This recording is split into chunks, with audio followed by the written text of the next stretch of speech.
All right, hey, what's up, everybody? I'm Mike Lindsley, back with you here, 9 Minutes with me on YouTube, Facebook, and of course, IGTV on Instagram.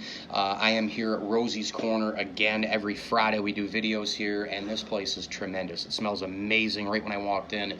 Pizza, wings, hot and cold subs, theme foods coming up as the spring and summer seasons approach in terms of Taco Tuesday and some other things to be on the lookout. Make sure, too, that you find them on Grubhub. And if you're in and around Central New York, it's coming up right here. The Wing Fest right here. Inner Harbor Wing Fest are going to be competing.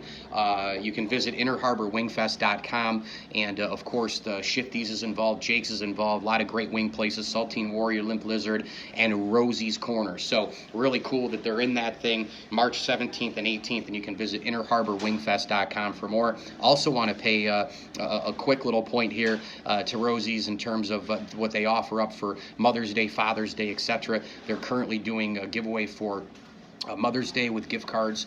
Make sure that you go check them out on social media. Go like them on Instagram. Go like them on Facebook. Follow them. Tag your friends. Share it. And if you're in and around Central New York, again, get here just off the Bartell Road exit, Route 11 in front of the Brewerton Bridge. Rosie's Corner, the official pizza shop of the ML Sports Platter. I wanted to focus in on this video on Giannis Antetokounmpo. Now, look, everybody knows that I don't watch the NBA religiously like I watch the NHL, Major League Baseball, college football, the NFL, golf, all that stuff. I don't watch it as religiously, college basketball. I don't watch it as religiously as those other things. But I do happen to pay attention every single day during the season, checking box scores, seeing what's going on. I like, obviously, to pay attention to the stars in the league, and obviously the postseason has been fantastic. Here's the thing. What's unbelievable right now about the Milwaukee Bucks, a team that was probably the best team in the NBA all year. You could argue Golden State, fine, but the Milwaukee Bucks were probably the best team all year. And when you look at Giannis Antetokounmpo, he is, I think, right now, the next big star in the NBA. And isn't it amazing? Isn't it incredible how this guy never had the AAU stuff? He didn't grow up on the travel circuits. He didn't grow up on all that stuff that American basketball players do. He's the Greek freak. He grew up in a different atmosphere. He learned the game internationally. He learned the fundamental part of it. Not that people don't learn it fundamentally here as well, but it's just a different deal. It's a different way that you're growing up in international waters, international basketball, in terms of how you approach the game. Now, if you watch Antetokounmpo play, this guy is one of the most fundamentally sound players in the NBA. I mean, I watched a chunk of the last Bucks-Celtics game. This guy is absolutely, positively super polished across the board. It's easy to just say, oh, he's the Greek freak, he's athletic, he's this, he's that, he's unguardable. Fine. Those things are all so true, but his fundamental game is fantastic. He knows and senses when a double team is coming. He knows and senses when a back screen is going to occur. He knows and senses to get out of the way on an ISO play for somebody to maybe dribble up and then kick to him, or vice versa. Now, let's have a look at the 7-footer in terms of like the day and age that we have too, right? I mean, you've got to be absolutely kidding me with the ability to dribble the basketball, the ability, I think he's going to get better with his shot.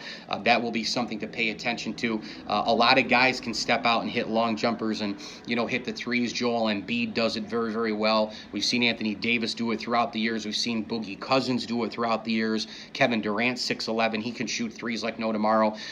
The ball handling and the shooting and all that, Giannis Antetokounmpo is so good at all of those things as well. He really is a five-tool player. When you talk about five-tool in baseball, if we talked about it in basketball, he would be exactly that. Scorer, passer, rebounder, you name it, Giannis Antetokounmpo can do it. He's fundamentally sound, and he plays some terrific defense as well. You know what's amazing, too, when you watch the Greek Freak is when he has the ball right around the three-point line, and let's say he's going to drive to the hole, right? He'll make a couple of quick moves with a dribble and, beat his man, take two steps, from the free throw line, and he's, literally right there at the rim already. He just has to put his arm out, and he's there. He's got to be, I would think, the longest player in NBA history. I don't remember the length of anybody like this when I was growing up. I mean, not even like an Hakeem Olajuwon, David Robinson, a lot of these centers. I can't even think of anybody when I was growing up who had the length and the strength and ability of Giannis Antetokounmpo. This guy is just a marvel to watch, and it really is something that you'll watch him pivot and all that, and he'll make a quick move and then just kind of Spider-Man his way up to the rim. He's amazing. He's long, he's lean, he's strong. He can get to the basket. The outside shot, I think, is and will improve more. Good passer, really sound rebounder, can play, help defense, one-on-one, can stay with people, good footwork, handle the ball. And the length is just amazing. And you know what? Good for him and good for the Milwaukee Bucks. He's also proving another player, can play in a small market in the NBA. This is not, a LeBron situation just yet, but it's pretty amazing when you think about how the NBA, like, you think about some of the stars that we've had and some of the dynasties that we've had the last several years. LeBron James, Cleveland Cavaliers. I mean, that's a smaller market. That is not New York. That's not L.A. It's not Houston. And then you look at the Spurs dynasty. You had Tim Duncan. You had Tony Parker. You had Manu Ginobili. Now, again, all of those guys, of course, going to the Hall of Fame. They were a little bit more of a bland team. But you know what? If I'm a Spurs fan, I don't give a shit. You can be bland all you want. Keep winning rings. You look at now Giannis Antetokounmpo in Milwaukee, playing for the Bucks. This is another guy who is playing in a smaller market. He's not in LA. He's not in New York. He's not in Houston. He's not in Chicago. It's just the NBA rides the coattails of the stars as they should, and a lot of those stars play in smaller markets. And it doesn't matter because the ratings are still there. The fan base is still there. In the NFL, it doesn't matter either because it's more about the team aspect and sharing the wealth and all that. Boston's a huge market. Brady's there, but look at Aaron Rodgers playing in the smallest market in Green Bay. But you can't really compare Green Bay to some other teams in other sports because they're also not owned totally by the ownership. I mean, they're owned by the people. And, the NFL is so level with a lot of the, ticket revenue and all that.